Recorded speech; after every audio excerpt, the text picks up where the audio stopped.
మీద ఓపెన్గా మీడియా మిత్రులందరితో రకరకాల మాటలు చెప్తే కూడా నేను భరించిన. నా పర్సనల్ అటాక్కి నేను ఎప్పుడు కూడా వాళ్ళను ఇంతవరకు పేరు పెట్టి పిలవలేదు, మాట్లాడలేదు. ఫస్ట్ టైం చెప్తున్నా నేను. ఎందుకోసం చెప్తున్నా? కేసీఆర్ గారికి ఈ వయసులో సిబిఐ ఎంక్వైరీ ఏందండి? ఎందుకోసం ఆ కర్మ పట్టింది?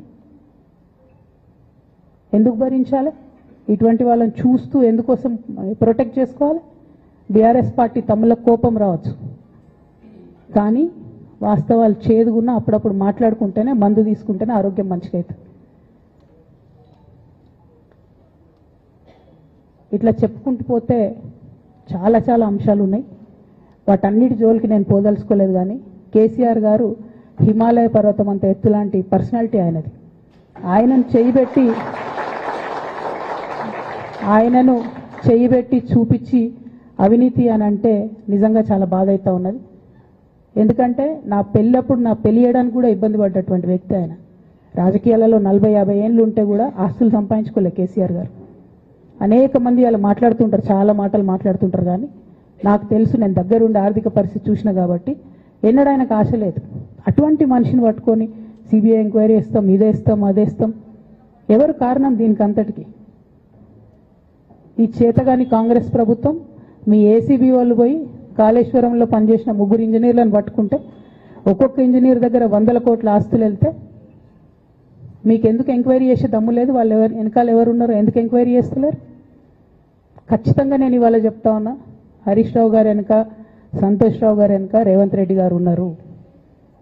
వాళ్ళని ఖచ్చితంగా కాపాడతారు అన్ని విషయాలను. వాళ్ళని ఏమనరు, వాళ్ళ గురించి ఏం మాట్లాడరు. బాణం ఎంతసేపు కేసీఆర్ గారి మీద ఉంటుంది. కేసీఆర్ గారిని మాట్లాడాలి, కేసీఆర్ గారిని బదనాం చేయాలి. కానీ దగ్గరుండి ఈ అవినీతి అనకొండలు బీఆర్ఎస్ పార్టీని ఏదైతే డిస్టర్బ్ చేసిండ్రో వాళ్ళని మాత్రం ఏమనరు. ఈ ఇంటర్నల్ అండర్స్టాండింగ్ అనేది ఎక్స్పోజ్ కావాలి. రేపటి నుంచి నేను ఛాలెంజ్ చేసి చెప్తున్నా కదా, రేపటి నుంచి ఏం మాట్లాడతారు తెలుసా? ఈ మొత్తం బ్యాచ్లన్నిటికీ సోషల్ మీడియా బ్యాచ్లు ఉన్నాయి. వీళ్ళందరికీ బాగా చాలా చాలా బ్యాచ్లు ఉన్నాయి. వాళ్ళంతా రేపటి నుంచి ఏమంటారు? నన్ను ఒకళ్ళు బీజేపీ ఆపరేట్ చేస్తుందంటారు, ఒకళ్ళు కాంగ్రెస్ ఆపరేట్ చేస్తుందంటారు, ఒకళ్ళు రేవంత్ రెడ్డి చెప్తే మాట్లాడుతుందంటారు, ఇంకోళ్ళు బండి సంజయ్ చెప్తే మాట్లాడుతుందంటారు. ఖబర్దార్ బిడ్డ, నేను ఎవరు చెప్తే ఆడేటటువంటి తోలుబొమ్మని కాదు.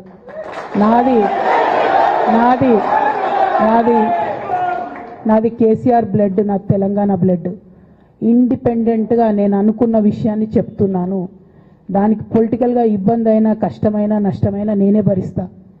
కానీ దేవుళ్ళ లాంటి మా నాన్నను ఇవాళ సిబిఐ ఎంక్వైరీ చేసిండ్రంటే కడుపు రగులుకపోతా ఉంది ఒక బిడ్డగా. అందుకే చెప్తున్నా, ఇన్ని రోజులు చెప్పలే.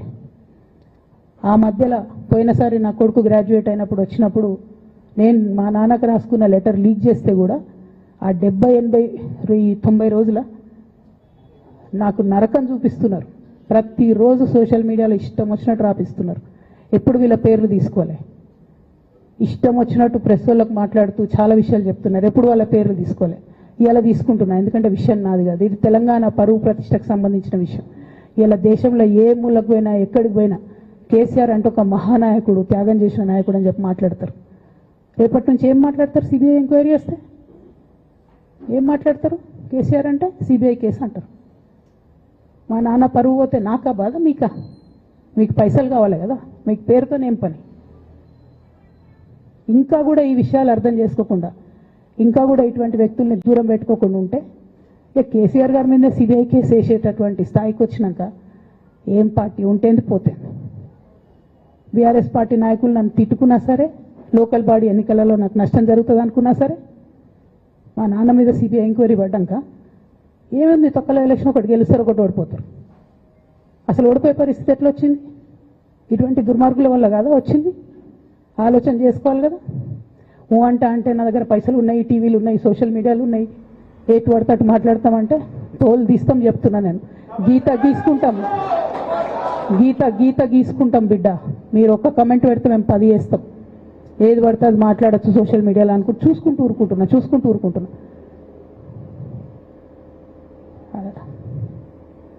పెద్ద సార్ దగ్గరకు వచ్చినాక ఇక కాంప్రమైజ్ అయ్యేది ఏం లేదు.